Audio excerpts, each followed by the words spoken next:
Welcome students in दीक्षांत edutech. दीक्षांत edutech में आपका स्वागत है छात्रों। आज कक्षा 6 की विषय हिंदी में पाठ उमा की डायरी लेकर आपके समक्ष आपके सामने प्रस्तुत हूँ। आइए आज संतोष सर के साथ एक नए तरीके से डायरी के बारे में पढ़ा जाए।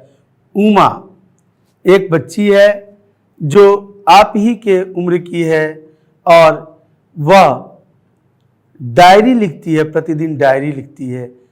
कई लोगों की ऐसी बातें होती हैं, ऐसी इच्छाएं होती हैं कि वह प्रतिदिन का अपना जो घटनाक्रम है उसको अपने डायरी में अंकित करके रखते हैं, लिखते हैं। जिस तरह से हम एल्बम को सजाते हैं फोटो से, जिस तरह से हम मॉन्यूमेंट्स की फोटोज़ को, टिकटों को एक जगह संग्रहित करके एक एल्बम बनाते हैं, ठीक उसी तरह से हमारी यादों का एल्बम होता है यह डायरी।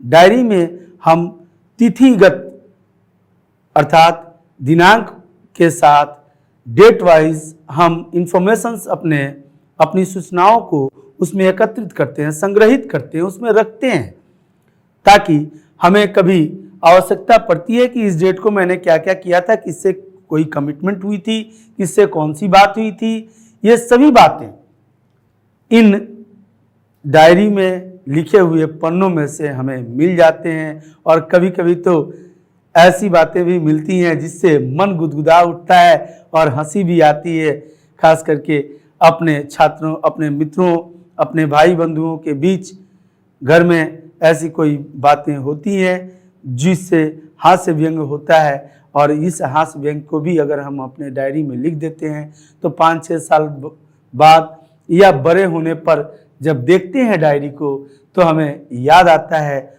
वह दिन, और उस दिन हुए घटनाक्रम अक्षरशः हमारे सामने प्रस्तुत होने लगते हैं। हमारे भावनाओं में उस दिन की सारी छवियां उभर कर आ जाती है। उमा एक लड़की है जो कक्षा 6 की छात्रा है। वह भी डायरी लिखती है, प्रतिदिन डायरी में अपनी मन की बातों को, अपने साथ हुए घटनाक्रमों को और अपने विचारों को उसमें प्रकट करती है अपने डायरी में। छात्रों, बहुत सी बातें ऐसी होती हैं जो हम किसी से कह नहीं पाते और न कहने से हमारे मन में वो बैठी रहती है। अगर हम किसी से कहते हैं तो ये डर होता है कि उससे डांट सुन लेंगे, या फिर ये डर होता है कि वो हमारा मजाक उड़ाएंगे।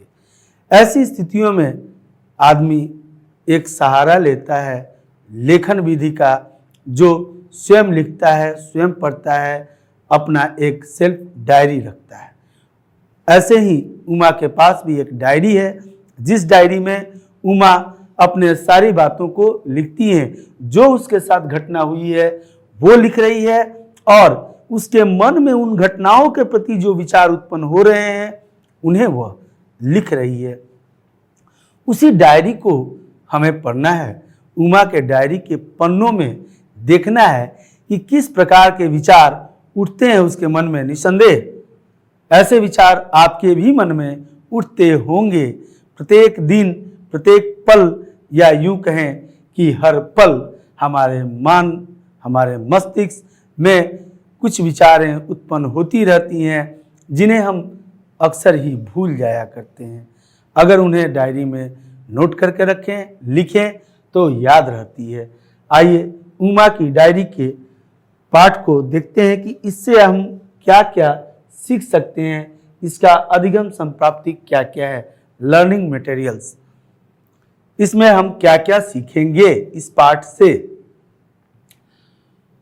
लैंगिक संभावना का अर्थ समझना। लैंगिक संभावना, लैंगिक समानता, अर्थात हमारे देश में चाहे जितनी भी बार कही जाए ये बात कि लड़के लड़की में भेद नहीं समझना चाहिए, कई बुद्धिजीवी वर्ग के लोग भाषण भी में अपने कहते हैं कि आज भारत में लड़के और लड़कियों में कोई अंतर नहीं समझा जाता, कोई विभेद नहीं समझा जाता, परंतु अपने ही घर में वह वक्ता जो वक्तव्य दे करके जा रहे हैं वह निसंदेह समझते हैं।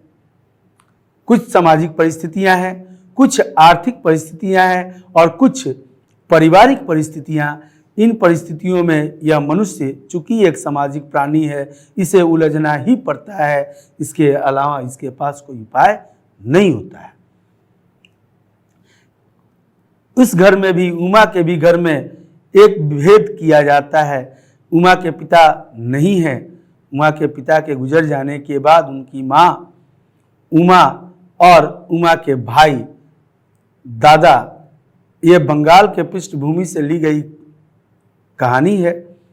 डायरी लेखन। उमा एक बंगाली लड़की है जो कि बंगाल में रह रहे हैं इनके परिवार, और उस परिवार में माँ और ये 2 भाई बहन। इन दोनों के बीच अंतर होता है। माँ खुद एक महिला होते हुए भी अंतर करती है अपने बेटे और बेटी में, अर्थात लैंगिक संभावनाएं, समानताओं पर प्रश्न चिन्ह उठता है। दूसरा पॉइंट है श्रम की गरिमा का महत्व जानना। श्रम की गरिमा। श्रम क्या है चीज? श्रम, परिश्रम, अर्थात जो हम काम करते हैं उसके बारे में हम जान सकें। इस पाठ से जानेंगे कि श्रम की गरिमा क्या है, उसका महत्व क्या है, हमारे काम का महत्व क्या है। चाहे हम लड़का हैं, चाहे हम लड़की हैं, हम जो भी काम कर रहे हैं उसका कुछ ना कुछ तो मतलब है। मतलब वाले लोग मतलब का काम करते हैं, जो बेमतलब के लोग होते हैं वो बेमतलब के काम करते हैं। हम तो मतलब वाले हैं। हमारे प्रत्येक काम का मतलब होना चाहिए, ऐसी सोच आप सभी में है, क्योंकि आप सभी शिक्षित हैं, योग्य हैं, पढ़ लिख रहे हैं, अच्छे नागरिक बनने वाले हैं। अतः श्रम का महत्व तो जानना ही चाहिए कि भाई ये व्यक्ति या कोई भी आदमी एक श्रम कर रहा है, उसका महत्व क्या है। निसंदेह बच्चों, आपके माता पिता आपके लिए सुबह आपके जगने से पहले जगती है मम्मी, और रात में सोने के बाद आपके तब सोती है। कभी आप उनको सोते हुए देखते नहीं होंगे। कभी कभार अगर तबीयत खराब हुई तो बात अलग है। पापा सुबह से शाम तक काम करते हैं। कभी पूछने की कोशिश आप लोग अगर करें तो यही पता चलेगा कि आखिर वो लोग अपना श्रम, अपना मेहनत क्यों कर रहे हैं, किसके लिए कर रहे हैं। जाहिर सी बात है उनका जवाब होगा कि बेटा तुम्हारे लिए। क्योंकि हर माता पिता अपने जीवन में यही सोचते हैं कि हमारे बच्चे उन्नत, उत्कृष्ट और एक अच्छे नागरिक बने तथा देश के सेवा में अपनी अहम भूमिका का योगदान दें। इसलिए श्रम की गरिमा का महत्व इस पाठ से हम जानेंगे। उसके बाद तीसरा पॉइंट है समान रूप से नर नारी के कार्यों का विश्लेषण समझना। समान रूप से किसका? नर नारी के कार्यों का विश्लेषण। अर्थात अगर ये मानसिकता हम रखते हैं कि हम पुरुष वर्ग से हैं तो हम अधिक काम करते हैं, महिलाएं जो घर में बैठी हुई हैं वो कम काम करती हैं, या फिर महिलाएं ये सोचे कि उन्हें घर में ही अधिक काम करना पड़ता है, जो पुरुष वर्ग के लोग बाहर रहते हैं उनको कम काम करना पड़ता है, ऐसा नहीं है। काम सभी को करना पड़ता है। काम की जिम्मेवारी अगर है हमारे ऊपर और हम जिम्मेदारी से अपने उस कार्य को कर रहे हैं तो निसंदेह हमारा काम सक्सेस होगा, सफल होगा। और इन कार्यों का विश्लेषण अवश्य होना चाहिए घर में और सबको समझना चाहिए। इस बात की गरिमा, इस बात के विश्लेषण हमें इस पाठ से मिलेंगे। अगला है पॉइंट डायरी विधा से परिचित होना। डायरी क्या चीज़ है? जैसा कि हम लोगों ने चर्चा किया कि डायरी हम अपने बातों को, अपने भावों को, अपने कथनों को या हमारे द्वारा हमारे समाज में के अंतर्गत घटित घटनाओं को जो हमारे सामने हुआ है उन्हें हम अपने डायरी में लिखते हैं। ये लिखने से क्या क्या फ़ायदे होते हैं? अगर उमा ने अपनी डायरी में नहीं लिखी होती तो हमें कैसे पता चलता कि उसके जीवन में किन किन तरह की बातें हुई है। अतः डायरी लेखन की विशेषता इस विधा को समझना है। और समझ करके अगर छात्रों आज आपके मन मस्तिष्क में ये बातें आ रही हैं कि जितने भारत में स्मारक हैं, मोनूमेंट्स हैं, वो हमारे धरोहर हैं, उसी तरह से ये भी समझ लीजिए कि आज जो आपके जीवन में बीत रहा है समय, वह भी आपका धरोहर है। और अगर धरोहर मानते हैं तो निसंदेह डायरी लिखें, क्योंकि डायरी लिखने में वो बातें आज से 10 साल, 15 साल, 20 साल आप बड़े हो जाएंगे, तब भी आप जब पढ़ेंगे तो अच्छा लगेगा, समझ में आएगा। तथा एक और चीज़ें होंगी फायदे, आज हम में जो कमियां हैं, उन कमियों को अगर हम लिखते हैं तो स्वीकारते हैं उन कमियों को, और निसंदेह जो अपनी कमियों को स्वीकार करता है वही सुधार करता है। जब हम लिखते हैं तो हमारी कमियां हमारे सामने आती हैं, हमने ये भूल किया है, हमने वो भूल किया है, अब आगे से नहीं होगा। जब हम डायरी के पन्ने को पलटेंगे तो आगे अग्रसर होने में हमें सुविधा होगी। इसलिए डायरी लेखन की विधा से परिचित हों, तथा अगर लिखने की कोशिश करेंगे तो कोशिश करने वाले की कभी हार नहीं होती है। कहने वाले कहते हैं कि हमारे पास समय ही नहीं बचता, बात सही है, लेकिन छात्रों ये बात भी सही है कि एक प्रधानमंत्री इसी 24 घंटा में देश को चलाता है, एक मुख्यमंत्री इसी 24 घंटा में अपने राज्य को चलाते हैं, संचालन करते हैं, एक डीएम साहब इसी 24 घंटे में अपने डिस्ट्रिक्ट का मैनेजमेंट करते हैं, एक छात्र इसी 24 घंटे में अपने आप को निर्माणित करके उच्चस्थ पद पर पदासीन होने के लिए तैयारी करता है। सबके पास यही 24 घंटा है। समय प्रकृति हमें देता है, ये अलग बात है कि हम उस समय का करते क्या हैं। इस 24 घंटे को 1440 मिनट या 86,400 सेकंड समझते हैं, यह तो हमारे ऊपर निर्भर करता है। नेक्स्ट पॉइंट है पाठ पढ़ना और पाठ के मर्म को समझना। आइए छात्रों, पाठ को पढ़ें और पाठ के मर्म को समझें कि उमा ने अपनी डायरी में किन बातों को महत्वपूर्ण रूप से रखा है। डायरी में उमा ने जो लिखा है, यह डायरी 17 मार्च 2020 का है। 2000 के बाद यह डॉट डॉट है, अर्थात 2000 साल के अंतर्गत किसी दिन की लिखी हुई है, 17 मार्च की। 17 मार्च को उमा ने अपनी डायरी में लिखा, डायरी को संबोधित करते हुए, किसी और को नहीं, क्योंकि डायरी में वह सेल्फ इंफॉर्मेशन से लिखती थी, सेल्फ डायरी थी। वह अपनी बातें अपने लिए अपने तरीके से लिखती थी। प्रिय डायरी, डायरी को संबोधित की है। यहाँ संबोधन में हम लोग लिखते हैं ना, आदरणीय पिताजी, सेवा में श्रीमान प्रधानाध्यापक महोदय, वैसे ही यह पत्र जो लिख रही है डायरी के अंतर्गत, वह डायरी को संबोधित करते हुए लिख रही है कि प्रिय डायरी, 2 दिनों के बाद मेरी गणित की परीक्षा है। मैंने एक बार पूरे पाठ्यक्रम की पुनरावृत्ति कर ली है, लेकिन गणित बार बार अभ्यास करना अच्छा रहता है। बात तो सही है। करत करत अभ्यास के जन्मति होत सुजान, रसरी यावत जातते सिल पर परत निशान। बार बार अभ्यास करना चाहिए, और गणित एक ऐसा विषय है जिससे अभ्यास न करें तो काम खराब हो, है ना। शेक्सपियर साहब की अंग्रेजी में 2 लाइनें हैं कि mathematics is like an Australian wife, if you does not attach to her then 100% chance to divorce। Mathematics के लिए उन्होंने कहा है कि यह ऑस्ट्रेलियन वाइफ की तरह होती है, अगर हमेशा अटैच न रहे तो 100%, 100% यह उम्मीद बनती है कि उनके बीच डाइवोर्स हो जाएगा। अर्थात गणित जैसा विषय बार बार अभ्यास करने वाला है।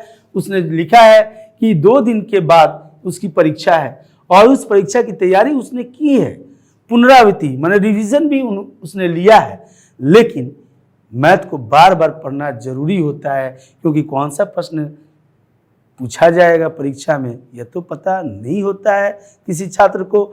इसलिए वह बार बार अभ्यास करना चाहती है, लेकिन क्यों नहीं कर पा रही है। आगे देखते हैं। आज दोपहर में रविदा, जो उमा के बड़े भाई हैं, बड़े भाई को बंगला में दा कहा जाता है। दा का अर्थ होता है भैया, वास्तव में दादा होता है, लेकिन चलती भाषा में हम पापा को पा बोल देते हैं, अपा, मम्मी को माँ बोल देते हैं चलती भाषा में। और आज तो शॉर्ट होते जा रहा है। शॉर्ट इतना होते जा रहा है कि आदमी हाय बाय नमस्कार करना भूल गया है, हाय बाय से काम करता है।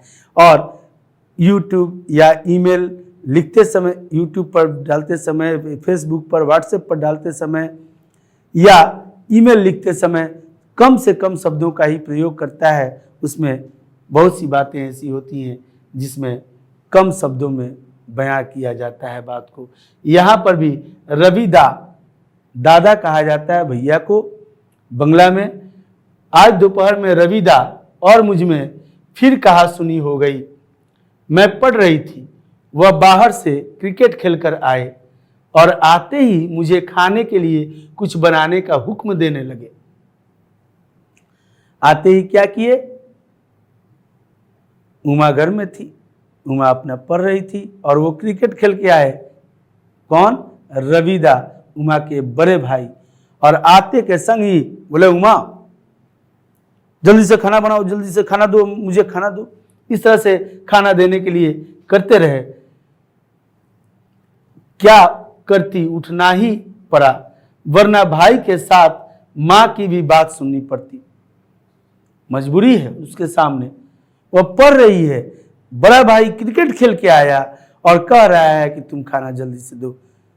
न दे तो दिक्कत। क्यों? क्योंकि वह भाई तो बोलेगा ही, डांटेगा ही, मार भी सकता है और मम्मी से भी कोई बचाने वाला नहीं है। मैंने उससे कहा वह खुद ब्रेड जैम लेकर क्यों नहीं खा लेते। भैया से वो कहती है उमा कि आप खुद ब्रेड जैम लेकर के क्यों नहीं खा लेते, ये सब औरतों के काम है। क्या है? उसने कहा कि ये सब औरतों के काम है, रसोई के बखेरे में मुझे पढ़ना अच्छा नहीं लगता। वाह, साहब जी क्रिकेट खेल के आए हैं, बहन घर में पढ़ रही है और उससे कहें कि खाना जल्दी दो, वो कही कि ब्रेड और जैम खा लो भैया, तो कहता है कि ये सब औरतों के काम है, मर्दों का काम तो सिर्फ खेलना है ना? नहीं, यही चलता रहा तो मैं परीक्षा में अच्छा कैसे कर पाऊंगी। वह सोच रही है कि मैं परीक्षा में अच्छा मार्क्स लाऊं, अगर इसी तरह से चलते रहेगा तो वो कैसे लाएगी, इस बात की चिंता है उसे। और कहती है कभी दरवाजे की घंटी सुनो, कभी चाय बनाओ, कभी फ्रिज में रखी सब्जी लगाओ, तो कभी सूखे कपड़े धोबी को दो। क्या रविदा इनमें से कोई काम नहीं कर सकते? रविदा को कोसते हुए कहती है कि सारी काम, घर के काम, खाना बनाना, कोई आ गया दरवाजे पर तो दरवाजा खोलो, कपड़े धो धोबी को, हर तरह के काम मुझी को करना पड़ता है, ये सब औरतों के काम है। क्या मतलब है इसका? क्या पुरुष वर्ग सिर्फ खेलने कूदने के लिए ही है? और इस बात पर जब किसी भी मनुष्य को एक ही बात के लिए बार बार प्रताड़ित होना पड़ता है, उसकी मन की आकांक्षाएं दबती जाती है, तो वह एक निश्चित सीमा तक, निश्चित अवधि तक वह बर्दाश्त करता है। बर्दाश्त करने की क्षमता जब चरमता को पार करने लगती है तो सर के ऊपर पानी जाने लगता है और किसी को भी बुरा लगता है।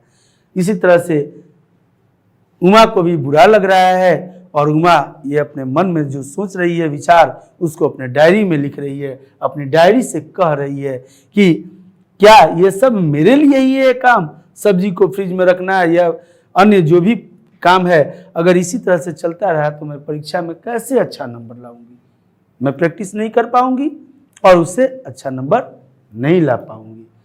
यह चिंता तो उसकी जाहिर सी बात है, चिंता होनी ही चाहिए। अब 17 मार्च के बाद 25 मार्च को अर्थात संडे को वो लिख रही है, क्योंकि उसी दिन उसके पास फुर्सत है। 8 दिन हो रहा है 17 मार्च से 25 मार्च का समय।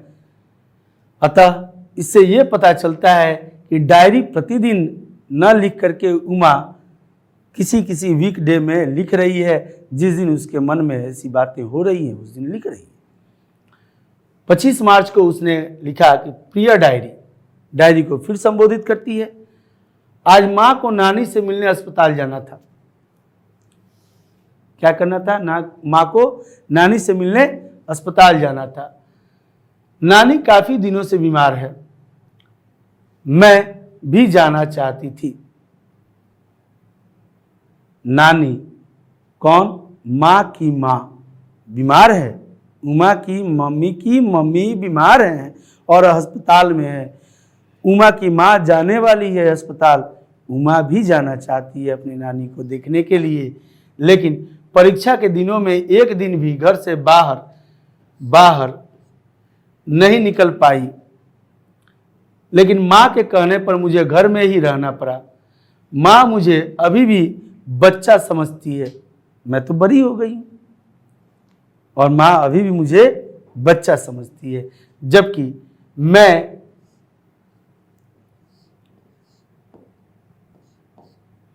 11 वर्ष की हो गई हूं। हमेशा की तरह दरवाजा ठीक से बंद कर लेना। मां कहती है उमा से, उसको बच्चा समझती है और कहती है कि हम दरवाजा तुम ठीक से बंद कर लेना अंदर से, किसी अनजान आदमी को भीतर मत आने देना, गैस ठीक से बंद कर लेना, गैस ठीक से बंद कर देना। समझाती रहती है। क्या मैं, उमा कहती है कि क्या मैं कुछ नहीं समझती? अब मैं बड़ी भी हो रही हूं और समझदार भी। उमा के मन में झल्लाहट है। इससे यही पता चलता है कि उमा अंदर से झल्ला रही है, कह रही है कि माँ मुझे बच्चा समझती है, अभी भी कहती है कि दरवाज़ा ठीक से बंद कर लेना, गैस ठीक से बंद कर लेना। क्या ये सब काम मैं नहीं जानती हूँ? जानती हूँ, फिर भी माँ मुझे हमेशा समझाती रहती है, मुझे ही समझाती है, भैया को कुछ नहीं बोलती। अब मैं बड़ी भी हो रही हूँ और समझदार भी।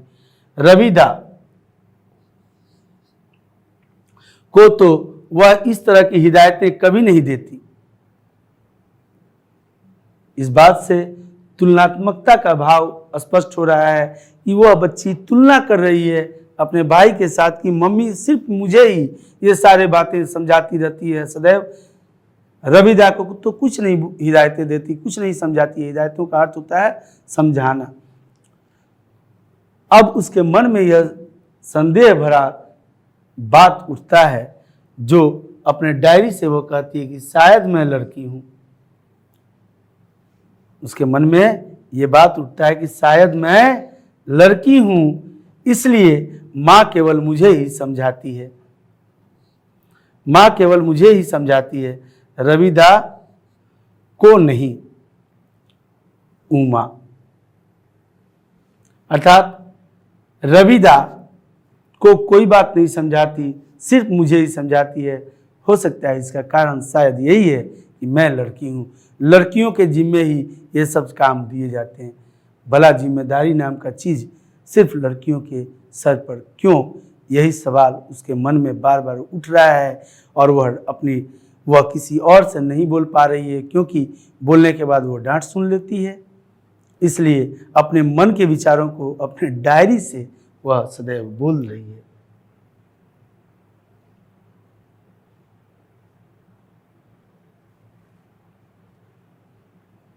आइए देखते हैं 28 मार्च को, 25 मार्च के बाद उसने 28 मार्च को फिर उसको मौका मिलता है और वो डायरी लिखती है और डायरी को संबोधित करती है कि प्रिय डायरी, आज मां से मुझे डांट पड़ी, मां से डांट पड़ी। डांट भी लड़कियों को ही ज्यादा पड़ता है। बात बात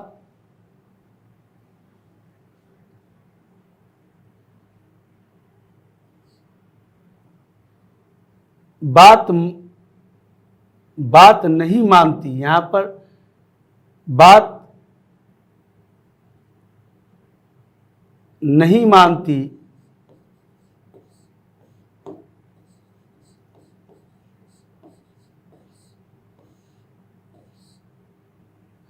नहीं मानती तो शायद मार भी पड़ती।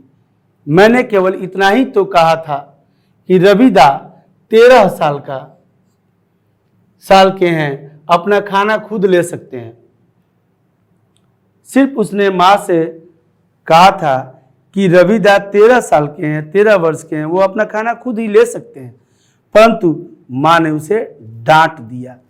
उसके मन को लगा भाई क्यों रविदा को कुछ नहीं बोलती और मैंने सिर्फ कह दिया कि वो तो हमसे बड़े हैं, वो अपने से खाना निकाल के नहीं खा सकते क्या, तो इस बात के लिए मां ने मुझे डांट दिया।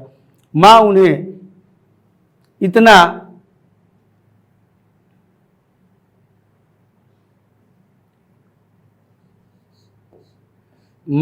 इतना अधिक लाड क्यों करती है।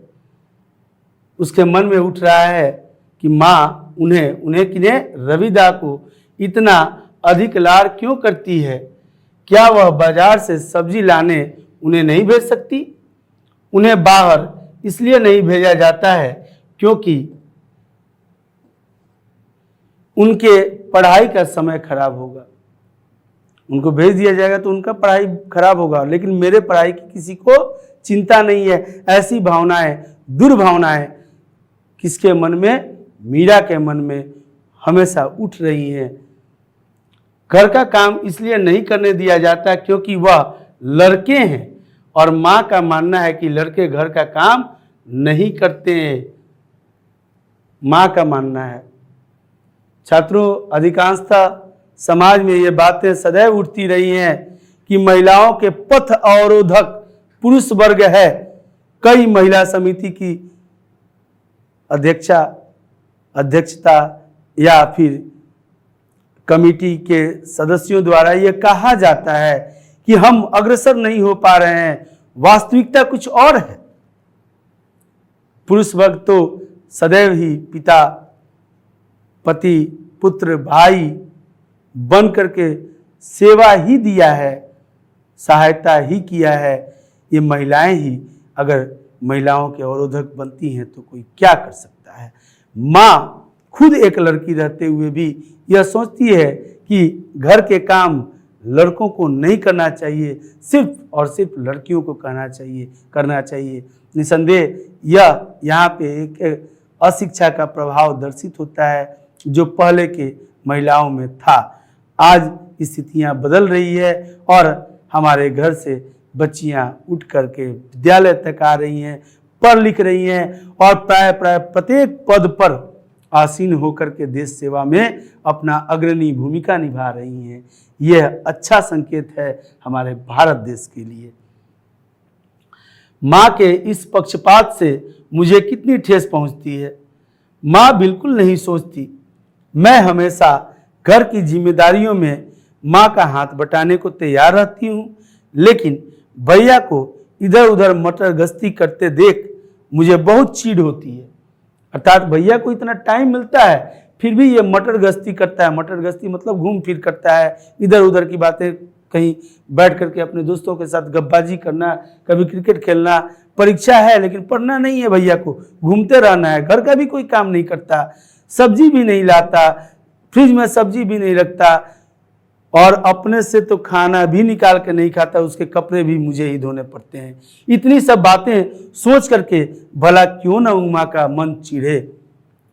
और मन चिढ़ता था जब भी तो वह किसी और को कह नहीं पाती थी, क्योंकि कहने का नतीजा तो डांट पड़ती थी उसको। तो वह डायरी में लिख देती थी, पापा के मृत्यु के बाद तो भैया पर कोई रोक टोक लगाने वाला नहीं है। अर्थात पापा जब तक थे तब तक भैया को थोड़ा रोक टोक करते थे कि तुम अच्छा से पढ़ाई करो, काम करो, लेकिन उनके मरने के बाद से तो कोई इनको नहीं बोलने वाला है। मम्मी तो बेहद प्यार करती है। अच्छा, अब आगे से इस बारे में माँ से कुछ नहीं बोलूँगी। और वो सोच लेती है डांट सुनने के बाद कि ठीक है भाई, ये भी सही, अब माँ से मैं इस ऐसे बातों को फिर से कभी नहीं भूलूंगी।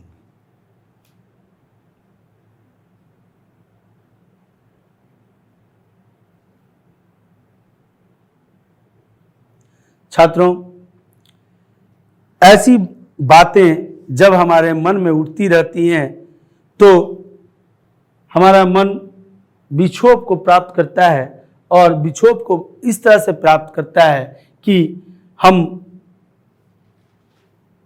तुरंत तुनक मिजाज बनने लगते हैं। उमा के मन में भी कुछ ऐसी ही बातें उठ रही हैं।